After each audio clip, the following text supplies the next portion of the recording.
Hello student. तो पिछले lecture में हमने बात कर लिया था कि दर्पण क्या होते हैं, दर्पण के प्रकार बात कर लिया था। समतल दर्पण, गोली दर्पण के दो टाइप्स होते हैं। बात किया था कि अवतल दर्पण, उत्तल दर्पण। तो आज पहले थोड़ा समतल दर्पण के बारे में थोड़े और प्रॉपर्टी जानेंगे। तो शुरू करते हैं समतल दर्पण से। तो समतल दर्पण के गुण, जिसके प्रॉपर्टीज हैं, ठीक है, ज़रा उसको डिस्क्राइब करते हैं, उसके बारे में जानकारी प्राप्त करते हैं। देखते हैं क्या क्या। पहला है कि जो समतल दर्पण है ना, वो वस्तु का क्या बनाता है, आभासी प्रतिबिंब बनाता है, सीधा बनाता है और समान आकार का बनाता है। तो ज़रा आज एक ऑब्जेक्ट ले लेते हैं, ऑब्जेक्ट लेके देखते हैं कि कैसे वो इमेज क्रिएट करता है। ठीक है, तो चलो, ये मान लो तुम्हारा एक ऑब्जेक्ट है, सही है, ए और बी। अब इससे एक रे एकदम स्ट्रेट चला गया, ठीक है, जो इसको पार करते हुए सेम उतनी ही दूरी पे जाएगा। तो इस वाले बी पॉइंट का ये बी डैश क्रिएट करेगा। कैसे, अभी देखना ज़रा। एक यहाँ से ले लेते हैं पॉइंट, ठीक है। तो हमको पता है कि कोई रे जब आपतित होती है, देखो ये तो सीधे आपतित हुआ था तो सीधे चला गया, ठीक है। ये ऐसे आपतित हुआ तो जितने एंगल पे आपतित हुआ उतने ही एंगल पे क्या हो जाएगा, परावर्तित हो जाएगा, ठीक है ना। तो इसको हम डॉटेड क्या करेंगे, पीछे मिला लेंगे, तो हमारा बी पॉइंट का इमेज क्या हो जाएगा, क्रिएट हो जाएगा। क्योंकि हमको पता है कि जब दो प्रकाश की किरणें परावर्तन के पश्चात कहीं पे मिलती हैं तो वहाँ पे उस बिंदु का प्रतिबिंब बनता है। तो बी का पहला पॉइंट जो सीधे गई रे, वो सीधे पार हो गई, ठीक है। तो सीधे को क्या किया हमने, वापस से ये इसको टकराया, ये चला गया उधर, तो हमने उसको पीछे वापस से मिला दिया। तो और इसको किया तो ये इसी प्रकार मिला दिया, तो बी पॉइंट का इमेज क्रिएट हो गया। ऐसे ही जब हम क्या करेंगे, एक इसका सीधे पॉइंट करेंगे, आपतित कराएंगे, तो यह अपवर्तित होगा। मान लेंगे कि ये कहाँ चला गया, पीछे, और जस्ट लाइक मान लो कि ये यहाँ से एक रे आपतित हुआ, फिर अपवर्तित हुआ और पीछे डॉट डॉट डॉट करके मिलाएंगे, तो इस ए पॉइंट का इमेज क्रिएट हो जाएगा ए डैश, और यही होगा इमेज ना, ए डैश और बी डैश। तो एक वस्तु ए बी का जो इमेज क्रिएट होता है कुछ इस प्रकार क्रिएट होता है समतल दर्पण के अंदर। तो इमेज क्रिएशन, इसको कहते हैं इमेज क्रिएट किया हमने ना, कैसे बनता है किसी समतल दर्पण के अंदर इमेज। तो इमेज की बात हो गई है। तो पिछली बार हमने बात किया था समतल दर्पण के बारे में थोड़ा सा ही, इस बार उसके दर्पण के गुण देख रहे हैं, तो एकदम आराम से चीज़ों को समझने की कोशिश करो। अच्छा, तो ये तो बना लोगे, आप समझ गए कि कैसे क्रिएट किया जाता है इमेज, ठीक है। अच्छा, बात करते हैं दूसरी प्रॉपर्टीज़ की, इसके दूसरे गुण की बात करते हैं। तो दूसरा गुण कुछ इस प्रकार है कि मान लो कि ये समतल दर्पण है तुम्हारा, समतल दर्पण के सामने जितनी दूरी पे वस्तु रखी होगी, ठीक है, ये ऑब्जेक्ट मान लो, यहाँ से यहाँ तक का लेंथ मान लेते हैं कि ये यक्स है। तो जो इसका इमेज होगा वो भी उतनी ही दूरी पे क्या बनेगा, पीछे बनेगा, दर्पण के पीछे, सही है। भले ये वर्चुअल है ना, आभासी है, क्या है, आभासी, ठीक है, सीधा ना, वस्तु के बराबर, ठीक है, बट पीछे बनेगा ना, वस्तु के बराबर। ये दूसरी इसकी प्रॉपर्टी है, सही है। तो आपको समझ में आ रहा होगा, पहला हमने इमेज बना दिया, दूसरा बताया कि ऑब्जेक्ट जितनी दूरी पर होगा इमेज भी उतनी ही दूरी पर बनेगा। अगला है कि अगर मान लो, एक बार के लिए अगली प्रॉपर्टी की बात करते हैं। ये समतल दर्पण है, तो समतल दर्पण के सामने अगर मान लो कि ऑब्जेक्ट कोई ऑब्जेक्ट है, अगर वो u वेलोसिटी से मूव कर रहा है ना, u वेग से क्या कर रहा है, मूव कर रहा है, तो जो इसका इमेज है वो इसकी तरफ 2u वेग से भागेगा। इमेज जो इसका है, इस बॉडी का, या जो व्यक्ति भाग रहा है, जैसे मान लो कि आप भाग रहे हो, आप इस समतल दर्पण के सामने मूव कर रहे हो, तो जो इमेज है वो आपकी तरफ 2u से आता हुआ तुमको दिखेगा या आपको दिखेगा। सही है, तो ध्यान देना ये बात, ठीक। हाँ, u से आप जा रहे हो तो 2u से दिखेगा। हाँ, भले मेरे ऑब्जर्वेशन से ये भी u रहेगा, ये भी u, ये मेरे ऑब्जर्वेशन से रहेगा। आपके ऑब्जर्वेशन से यानी आपके समझ से आप u से भाग रहे हो तो आपका इमेज आपको 2u से दिखेगा। ठीक है, ध्यान देना। चलो अगली प्रॉपर्टी की बात करते हैं। ठीक है, बेसिकली प्रॉपर्टी बहुत आसान है लेकिन इनको समझना बहुत ज़रूरी है। ठीक है, चलो अगर बात करें कि अगर मान लो अब दो समतल दर्पण को किसी कोण पे रखें तो किसी वस्तु के कितने प्रतिबिंब प्राप्त होंगे। तो बेसिकली हमारे पास एक फार्मूला होता है n बराबर 360/θ ना, वेन n इज ऑड। अगर n ऑड आ गया, सही है, 360/θ को अगर काटा हमने, ऑड आ गया तो n वही आंसर हो जाएगा। ठीक है, अगर n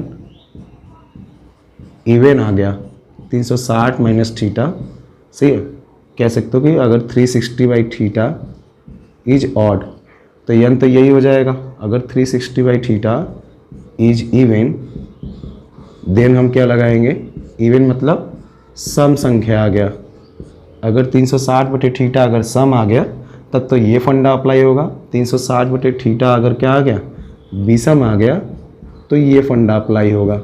ठीक है ना, ध्यान देना, ये फंडा अप्लाई होगा। अच्छा, मैं इसको विजुअल भी करके तुमको दिखाऊंगा कि कैसे मैं कह रहा हूँ।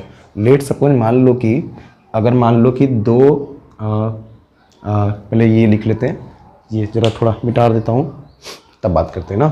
तो ये फार्मूला है, थोड़ा सा मिटा देते हैं।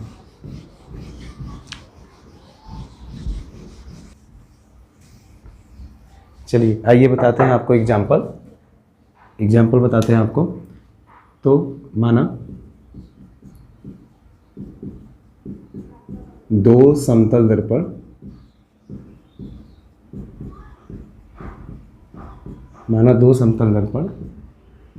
परस्पर 90 अंश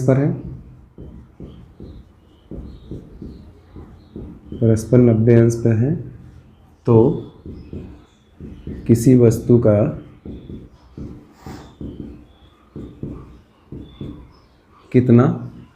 का कितना प्रतिबिंब बनेगा ना, कितना प्रतिबिंब बनेगा। सही है, अब जरा इसको समझते हैं, पहले फार्मूले से समझते हैं कि फार्मूले से कैसे आएगा। सही है ना। अच्छा, 90 अंश है तो 360/θ तो ऑब्वियस है कि क्या होगा, इवन यानी सम संख्या होगा। तो हम डायरेक्ट फार्मूला अप्लाई करते हैं बाई फार्मूले से। ठीक है, देखो क्या होता है, n बराबर 360/θ माइनस 1। तो n बराबर 360/θ कितना हो गया, 90 डिग्री माइनस 1 यानी कितना हो जाएगा, 4 माइनस 1 यानी 3 इमेज।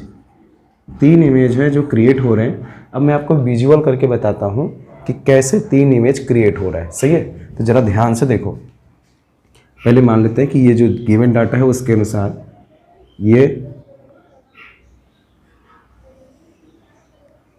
ये दो समतल दर्पण हो गए जो परस्पर क्या है, 90 अंश पे है। सही है, तो आप ज़रा ध्यान से समझो, ये 90 अंश पे है, इनका नाम है मान लो O, A और B। तो अब क्या होगा कि जो OA शीशा है इसका प्रतिबिंब कहाँ बनेगा, OB शीशा में, क्योंकि भैया शीशा है तो इसका भी तो प्रतिबिंब बनेगा। तो OB शीशा में बनेगा। तो इसको हमने ये ले लिया कि ये OA डैश हो गया। सही है, अब OB भी एक प्रकार का शीशा है तो उसका भी प्रतिबिंब इसमें बनेगा, तो उसका भी प्रतिबिंब बन जाएगा।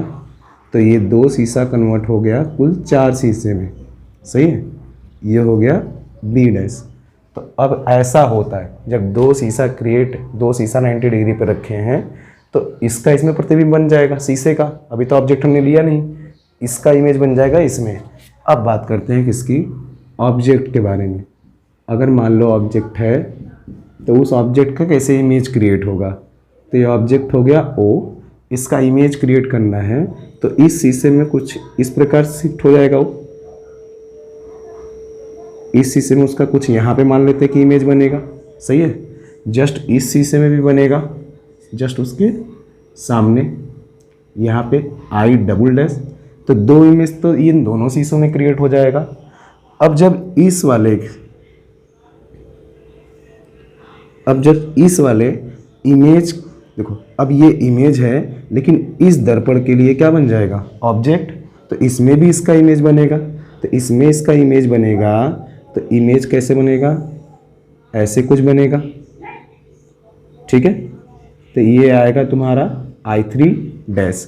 अब जैसे ही क्या करेंगे, इसका निकालेंगे, ये भी कुछ इसी प्रकार आएगा, इसी पॉइंट पे मिलेगा आपको I3 डैश पे ही, ठीक है। तो इस ऑब्जेक्ट के 3 इमेज ऐसे क्रिएट होता है। पहला तो इस हिस्से में क्रिएट होगा, दूसरा इस हिस्से में, तीसरा देखो इसका इस यहाँ पे क्रिएट होगा, और इसका भी इसी पॉइंट पे क्या हो जाएगा, क्रिएट होगा। ऐसे 3 इमेजेस क्या होते हैं, क्रिएट होते हैं। ये है विजुअल, सही है, जिससे आपको समझ में आ जाएगा कि कैसे एक्चुअली में समतल दर्पण में इमेज क्रिएट होता है, ठीक है। ये तो फार्मूला है जिससे हम निकाल लेते हैं, बट एक्चुअली में ऐसा होता है जिससे क्या होता है, इमेज क्रिएट होता है, ठीक है। तो आप ध्यान देंगे ये सब बातें। चलो अभी आगे बात करते हैं गोली दर्पण से संबंधित परिभाषाएं, ठीक है। चलो आई होप आपको समझ में आया होगा, ये चीज़ आया होगा तो आराम से रीड्रॉ करो कॉपी पे, आपको विजुअल समझ में आएगा सारी चीज़ों का, तो आपको सारी चीज़ें पता चल जाएगी। 60 डिग्री पर रहेगा तो कैसा विजुअल करेगा, ठीक है। तो अभी हेडिंग सीखते हैं अपन, गोली दर्पण से संबंधित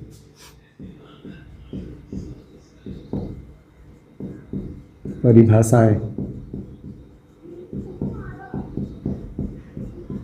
ठीक है। देखो आप कक्षा 10 में इसी पढ़ चुके हो, मैं आपको बस समझा देता हूँ कि कौन सी चीज़ें कहाँ कहाँ पाई जाती हैं। जैसे मान लेते हैं एग्जाम्पल के फॉर्म में अपन ले लेते हैं, ये अवतल दर्पण, सही है। और अवतल दर्पण के अंदर सारा चीज़ हम डिस्क्राइब कर लेंगे कि सेंटर क्या होता है, फोकस क्या होता है, सही है।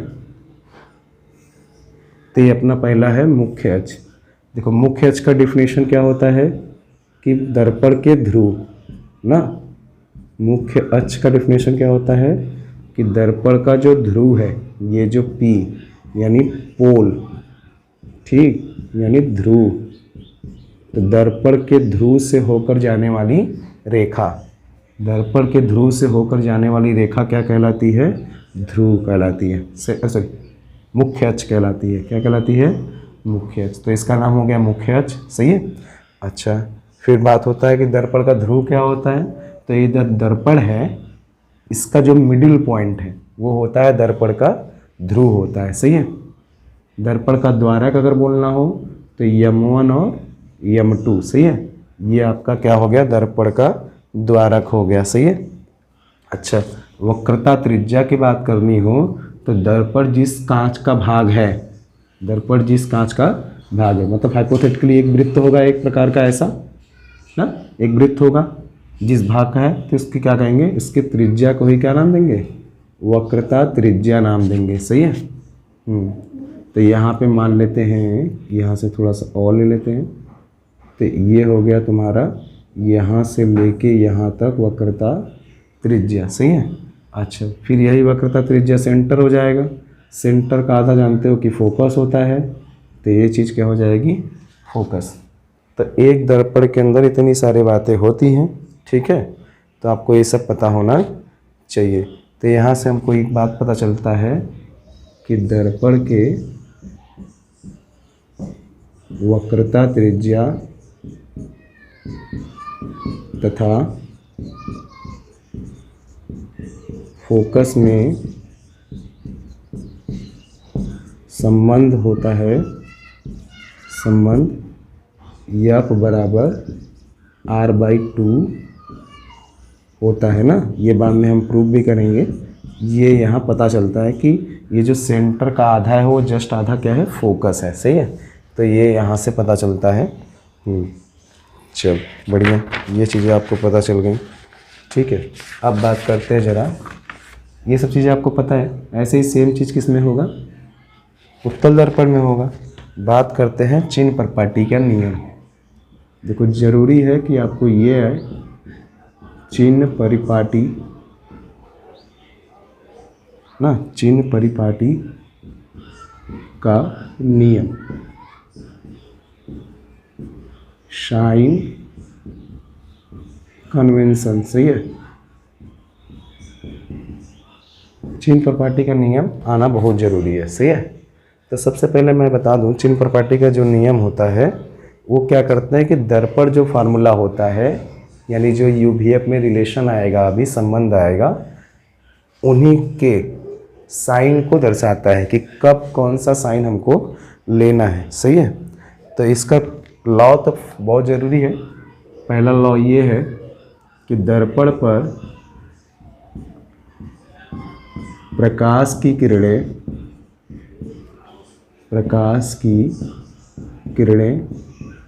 सदैव बाईं ओर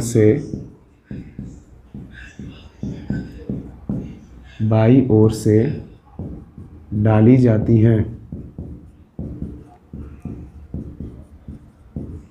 ठीक है, दूसरा यानी दर्पण जो भी होगा, ये जैसे मान लो दर्पण है तो इस पे जो प्रकाश की किरणें हैं कहाँ से डाली जाएंगी, बाईं ओर से डाली जाएंगी। सही है, दूसरा है समस्त दूरियां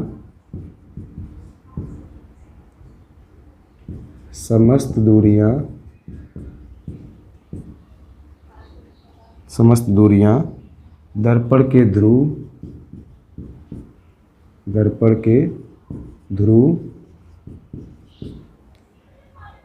से मुख्य अक्ष के अनुदिश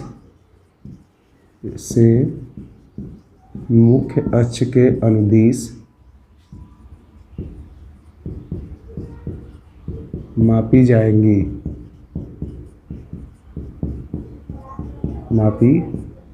सही है, तो कहने का मतलब ये है कि पहले तो क्या करना है, दर्पण पर प्रकाश की किरणें कहाँ से डाली जाएंगी, सदैव बाईं ओर से।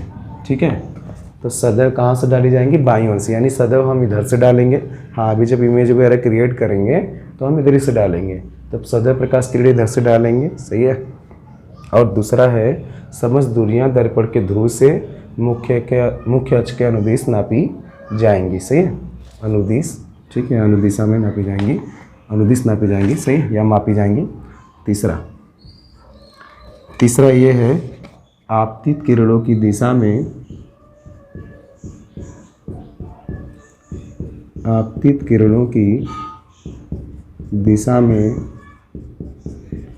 नापी गई दूरियां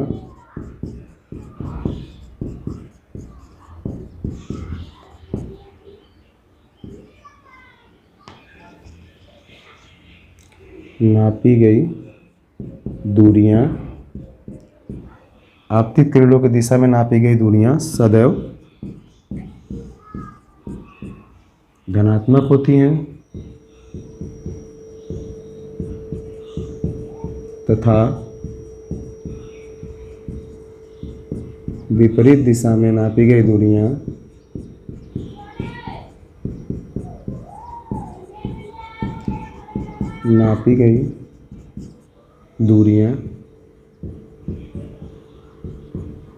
ऋणात्मक होती है।